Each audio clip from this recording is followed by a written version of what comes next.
رسول اللہ صلی اللہ علیہ وسلم سے کچھ باتیں دریافت کی گئیں کہ آپ کو برا معلوم ہوا، اور جب اس قسم کے سوالات کی آپ صلی اللہ علیہ وسلم پر بہت زیادتی کی گئی تو آپ کو غصہ آ گیا۔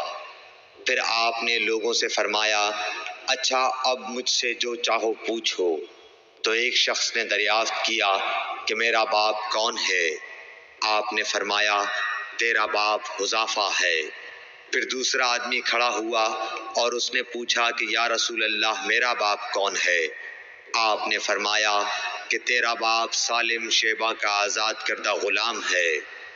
آخر حضرت عمر رضی اللہ تعالیٰ عنہ نے آپ کے چہرہ مبارک کا حال دیکھا تو عرض کیا، یا رسول اللہ، ہم ان باتوں کے دریافت کرنے سے جو آپ کو ناگوار ہوں اللہ تعالیٰ سے توبہ کرتے ہیں۔